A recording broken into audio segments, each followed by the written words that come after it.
사도신경하심으로 신앙 고백하시겠습니다.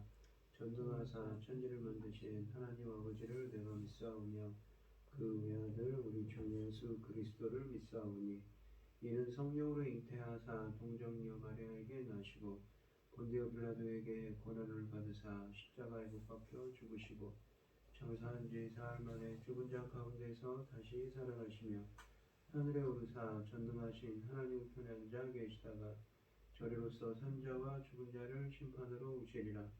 성령을 믿사오며 거룩한 공예와 성도가 서로 교통하는 것과 죄를 사하여 주시는 것과 몸이 다시 사는 것과 영원히 사는 것을 믿사옵나이다. 아멘. 찬송가 545장입니다. 545장입니다. 이 눈에 아무 증거이 되어도 믿음만을 가지고서 늘 걸으며 이 귀에 아무 소리 아니 들려도 하나님의 약속 위에 서리라. 걸어가세 믿음 위에 서서 나가세 의심 버리고 걸어가세 믿음 위에 서서 눈과 귀에 아무 증거 없어도 이 눈이 보기에는 어떠하든지 이미 얻은 증거대로 늘 믿으며 이 맘에 의심 없이 살아갈 때에 우리 소원 주 안에서 이루리. 걸어가세 믿음 위에 서서 나가세 의심 버리고 걸어가세 믿음 위에 서서 눈과 귀에 아무 증거 없어도 주님의 거룩함을 두고 맹세한 주 하나님 아버지는 참 미쁘다. 그 귀한 모든 약속 믿는 자에게 능치 못할 무슨 일이 있을까. 걸어가세 믿음 위에 서서 나가세 의심 버리고 걸어가세 믿음 위에 서서 눈과 귀에 아무 증거 없어도. 아멘. 오늘 함께 하실 하나님의 말씀은 여호수아서 4장 15절로 24절 말씀입니다. 여호수아서 4장 15절로 24절입니다.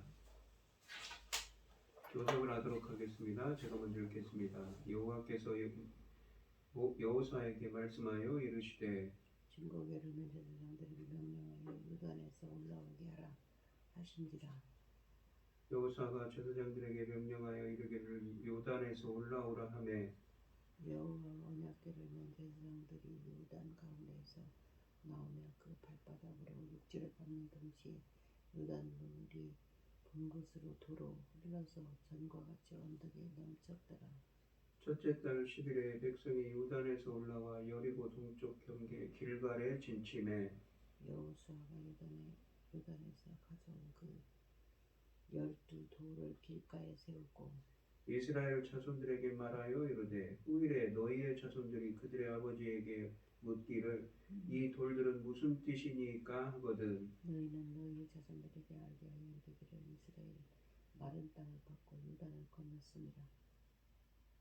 너희 하나님 여호와께서 요단물을 너희 앞에서 마르게 하사 너희를 건너게 하신 것이 너희 하나님 여호와께서 우리 앞에 홍해를 말리시고 우리를 건너게 하신 바와 같았나니 이는 땅의 모든 백성에게 여호와의 손이 강하신 것을 알게 하며 너희가 너희 하나님 여호와를 항상 기억나게 하려 하심이니라 하라. 아멘. 오늘 본문 말씀의 제목은 마른 땅을 기억하라입니다.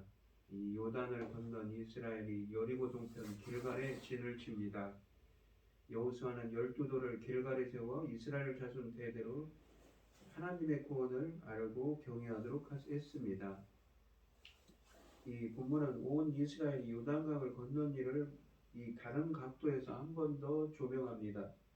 하나님이 수백 년 전에 그들의 선조들에게 약속하신 일이 드디어 성취되는 역사적인 순간입니다. 15절로 16절에서 하나님은 여호수아에게 제사장들이 더 이상 강의 중간에 머물지 않도록 강을 건너 요단강에서 올라오게 하라는 명령을 내리라고 하십니다. 올라오다라는 동사가 건너다를 대체하고 있습니다. 요단강을 바라보는 관점이 바뀐 것입니다. 지금까지 하나님은 요단강을 동편에서 바라보며 백성에게 건너라고 하셨습니다. 이제 하나님은 요단강 서편 뚜기에 강을 내려다 보십니다. 그래서 그들에게 올라오라고 하십니다.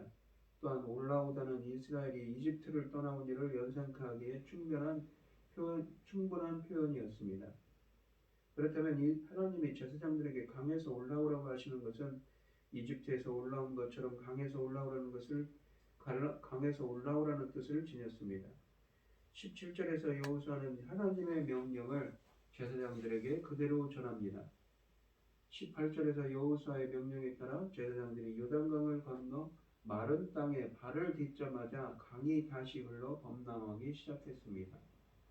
옛적에 이스라엘이 홍해를 건너자마자 물이 다시 제자리로 돌아갔던 일을 연상케 하고 있습니다.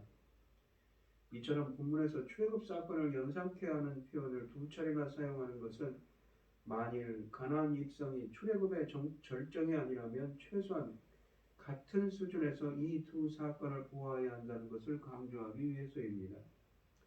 이스라엘 역사에서 가장 중요한 사건은 그들이 홍해를 건넌 일과 요단강을 건넌 일이라는 것입니다. 본문이 강조하는 것은 여호수아와 제사장들의 절대적인 순종입니다. 제사장들은 여호수아의 말을 하나님의 말씀처럼 여기고 순종합니다. 여호수아는 하나님의 명령을 명확하게 백성에게 전하고 있습니다. 하나님과 백성의 의사소통이 여호수아를 통해 정확하게 이루어지고 있는 것이지요. 리더가 이 제 역할을 해주면 이처럼 하나님과 백성 사이에 정확한 의사소통이 가능합니다.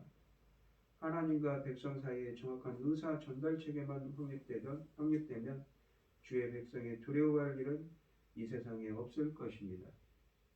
19절로 24절 말씀은 11절로 18절에서 요단강을 건너는 일 자체에 두 번 초점을 맞추었는데 다시 12돌로 구성된 기념비의 카메라를 고정합니다.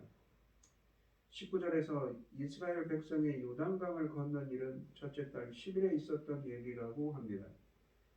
니산월 혹은 아비벌이라고도 알려진 이 달은 우리 달력에 의하면 3월 중하순경에서 시작하여 4월의 끝이 납니다. 첫째 달 10월은 유월절 양을 취하는 날이기도 했습니다. 이스라엘은 이날 취한 양을 4일 후인 첫째 달 14일 유월절 때 잡습니다. 그러므로 본문이 요단강 도하 날짜에 대한 정보를 제공하는 것은 이스라엘이 며칠 후 유월절을 지키게 될 것을 암시하고 있습니다. 유월절을 4일 앞두고 요단강을 건넜다는 것은 역시 이 사건이 홍해를 건넌 일을 비롯한 출애굽 사건과 연관이 있다는 것을 다시 한번 강조합니다. 이스라엘이 요단강 도하 기념비를 세운 곳은 길갈이라고 합니다. 물론 요단강 중간에도 물이 마를 때만 보이는 또 하나의 기념비가 있습니다. 길갈은 여호수아 시대 때 이스라엘의 주요 성지가 된 세 곳 중 하나입니다. 다른 두 곳은 실로와 세겜이었습니다. 여호수아서에서 이 길갈이 언급되기는 이곳이 처음입니다. 5장에서 그들은 길갈에서 할례를 행하고 유월절을 지키게 됩니다. 9장에서는 이스라엘 백성은 이곳에 여호와를 위한 성소와 제단을 세웠습니다. 이후 길갈은 오랜 세월 동안 이스라엘의 중요한 성지로 자리를 잡았으며 사무엘이 정기적으로 들리던 곳이었고 사울은 이곳에서 이스라엘의 초대 왕으로 추대됐습니다. 사무엘이 하나님께 불순종한 왕 사울을 혹독하게 나무라며 하나님이 그를 버렸다고 선언한 것도 길갈이었습니다. 길갈은 여러 가지 면에서 이스라엘에게 유서 깊은 곳입니다. 여호수아는 24절에서 하나님이 요단강을 가르치는 기적을 행하신 것은 단순히 이스라엘에게 가나안 땅에 입성하기 위한 것이 아니라 두 가지 더 중요한 이유가 있다는 점을 강조합니다.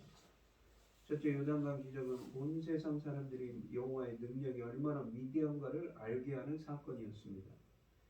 둘째로는 주의 백성이 영원토록 여호와 그들의 하나님을 경외하도록 하기 위한 일이라는 것입니다.